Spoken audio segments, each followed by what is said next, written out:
मां सरस्वती की उत्पत्ति कैसे हुई? जाने सरस्वती माता की कहानी। यह उस समय की बात है जब भगवान ब्रह्मा को भगवान शिव ने पृथ्वी के निर्माण का आदेश दिया था। महादेव के आदेशानुसार भगवान ब्रह्मा ने सृष्टि व इस पृथ्वी का निर्माण किया। उन्होंने पृथ्वी में समुद्र, नदियां, पहाड़, जीव जंतु, पेड़ पौधे इत्यादि सभी चीजों का निर्माण कर दिया। अपने द्वारा पृथ्वी का निर्माण किए जाने के पश्चात जब भगवान ब्रह्मा ने उसे देखा तो उन्हें अपनी बनाई रचना में कुछ कमी लगी। पृथ्वी दिखने में तो बहुत सुंदर थी, लेकिन चारों ओर केवल मौन व उदासी छाई थी। कहीं कोई ध्वनि व संवाद नहीं था एवं सब सूना सूना सा प्रतीत हो रहा था।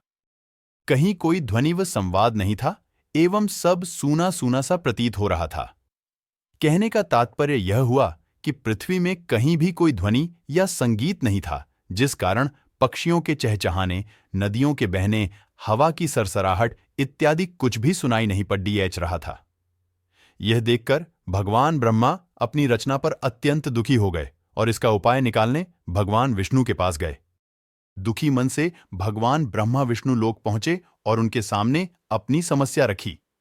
उन्होंने भगवान विष्णु को बताया कि चूंकि अब यह सृष्टि उन्हें ही चलानी है, लेकिन वे उन्हें यह सुनसान सृष्टि नहीं सौंप सकते, इसलिए इसका कोई मार्ग निकाले। भगवान विष्णु ब्रह्मा की चिंता का कारण समझ गए और इसके लिए उन्होंने आदिशक्ति को बुलाने का आह्वान किया। भगवान विष्णु जानते थे कि किसी भी चीज को पूर्ण केवल पुरुषत्व नहीं कर सकता और उसमें स्त्रीत्व का होना अति आवश्यक है।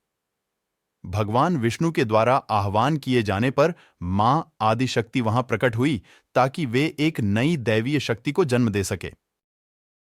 मां के प्रकट होने के बाद भगवान ब्रह्मा ने उन्हें सृष्टि का अवलोकन कर उसकी कमी को दूर करने की याचना की। मां आदिशक्ति ने सृष्टि का गहन अध्ययन किया और पाया कि इसमें तत्व तो सभी विद्यमान हैं, लेकिन ध्वनि व संवाद की कमी है। साथ ही सृष्टि में बुद्धि व ज्ञान का भी अभाव था।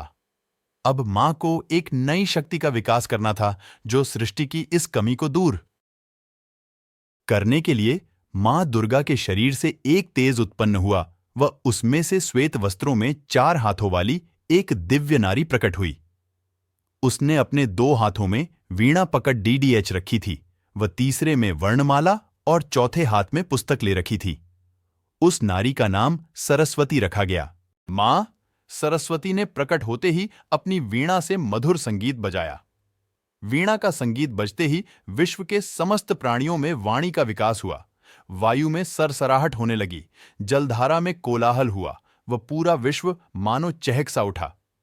पूरी पृथ्वी में विभिन्न प्रकार की ध्वनियां गूंजायमान हो उठी, जिस कारण हर किसी में एक नया उत्साह व उमंग का संचार हुआ। इसी के साथ उन्होंने विश्व के सभी प्राणियों व जीव जंतुओं की प्रजातियों में उनकी क्षमता के अनुसार विद्या का विकास किया। मां सरस्वती के प्रभाव के कारण ही हर जीव के अंदर विभिन्न कार्यों को करने की दक्षता थी व सभी में उसी अनुसार अलग अलग कौशल विकसित हुआ। भगवान ब्रह्मा और मां सरस्वती का विवाह। इसके बाद मां आदिशक्ति ने ब्रह्मा जी से कहा कि जिस प्रकार मां लक्ष्मी भगवान विष्णु की आदिशक्ति है, मां पार्वती महादेव की, उसी प्रकार मां सरस्वती आपकी आदिशक्ति व धर्मपत्नी होंगी।